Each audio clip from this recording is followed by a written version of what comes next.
Hey there, this is Andrew bringing you a quick update on the Keyforge Winds of Exchange GameFound campaign. Doing pretty good here at 579,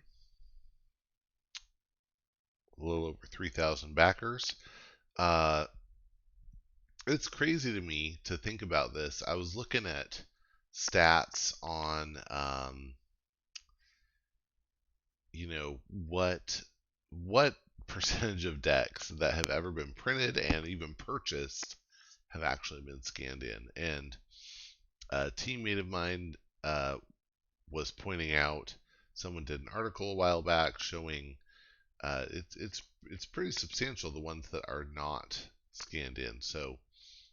Um, so because of that, uh, I I was just thinking, like, right now we're maybe at, I think last time I did the math, maybe something around 50,000 decks that have been purchased, probably a little more now.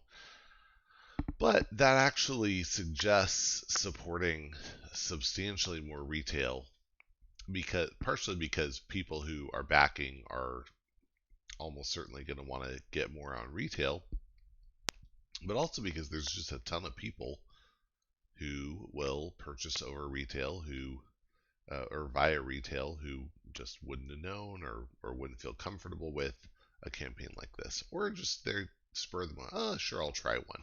So anyway, it's just interesting to me to think about it that way. Because still the number of decks in the campaign are relatively low, but compared to the total demand, I think it's actually uh, it makes things look pretty good. So, having said that, what's been unlocked? Well, we blew through the $500,000 dollar stretch goal, which was for languages. We finished the $450,000 one. I think I'd covered that already about getting anomalies. The $550,000 level was about getting a co-op mode, or it's for 1 to 3 players, is what it ended up being, available as an add-on and added into people at the top 2 levels.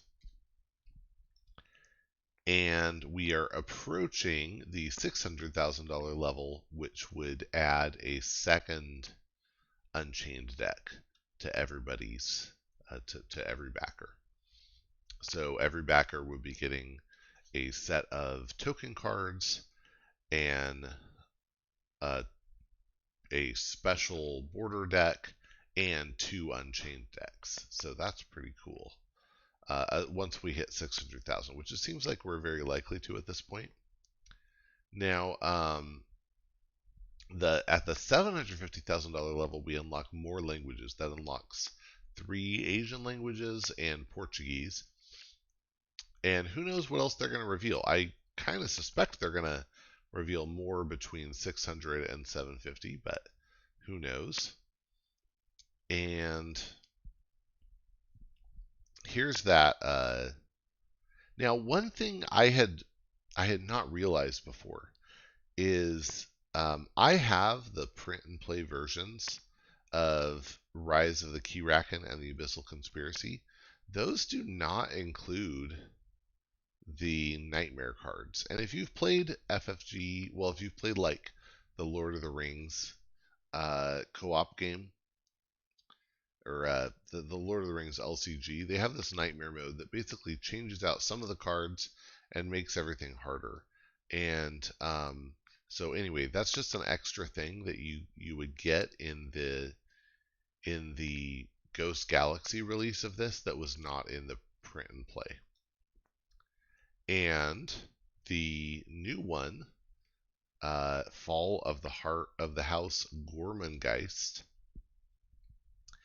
will include Nightmare. So it includes a Nightmare mode to boost the difficulty, and it is targeted at 1 to 3 players, which is interesting because I think the others don't really specify.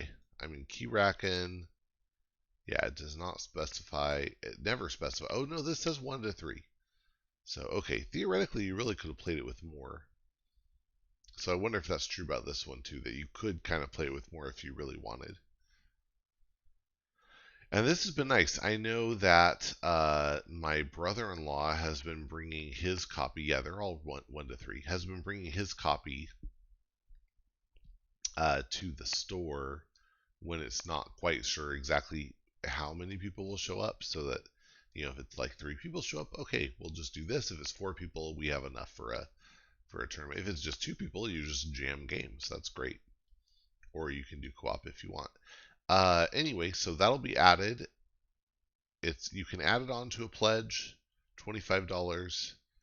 That's very reasonable. That's actually less than I expected.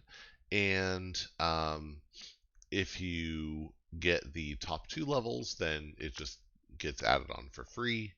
Additionally, they in the add-on section they added on, haha, this Keyforge two-player mat, which is reminiscent. They had a two-player mat that was available before. It has nice slots for everything, so it's kind of just a nice way to teach somebody. And it's $40. This one is in blue. The old one was in red and was from Coda era, so it had Coda era stuff on it. This one has now this is interesting because I blew this up and looked at it a little bit, but we have an unfathomable creature, Sanctum, Saurian for sure, Mars, and oh, what else did we have for sure? We had Star Alliance because Tactical Officer Moon is in there. But then this one in the middle, if you blow that up, it really looks like Gormengeist or whatever. I don't know. I don't know what the maybe the new house in set 7 is going to be called Gormengeist, but uh, I'm calling them Gormengeist for now. So I think that's actually Gormengeist. So this may be a set 7 themed two-player map, which is kind of cool. Um, but in any case, it's a good way to teach people. I don't have one. I have my brother-in-law and another friend. I have some friends who have them. I like having my own mat, but I have played on these, and it's just nice having slots for everything. And again, for teaching new players, I think this is a great thing. Either you like it or you don't. If you like it, then hey, maybe consider getting it. Anyway, so let me just check and make sure in the updates that there's nothing I'd missed, because I think I covered everything. But yeah, that new scenario is called Fall of the House Gormengeist. Looks good. Um, there are more spoilers out. Shocking. I think at this point, if you followed spoilers, then you can know all the rare tide tokens. Remember, for tokens, there are 4 per house, 3 that are just kind of generally available, and then 1 that will get assigned if a particular rare is added to the deck.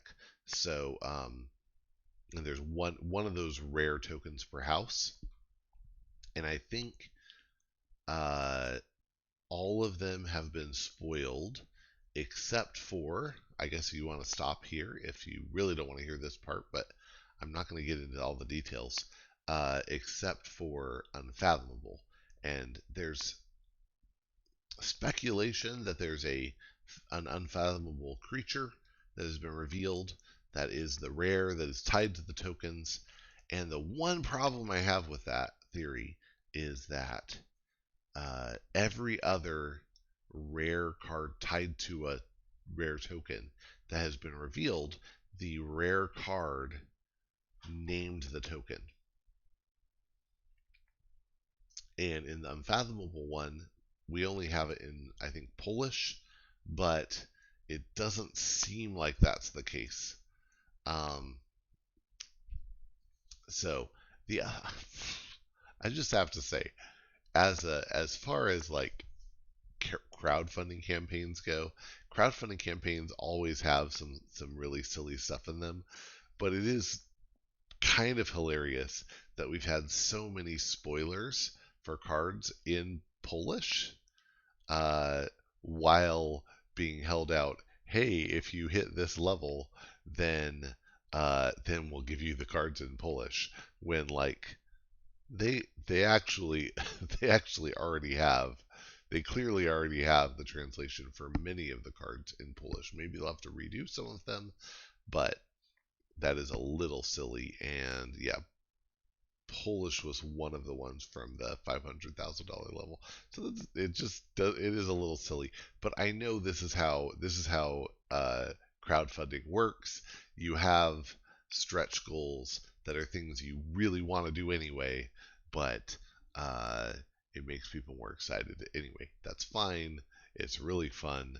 I'm excited to see. I'm hoping another level comes up after 600,000, but I guess we'll find out. Okay, cool. Thanks for watching. Hope you backed. If you haven't, you should do it. And hope that you will get out there and forge some keys.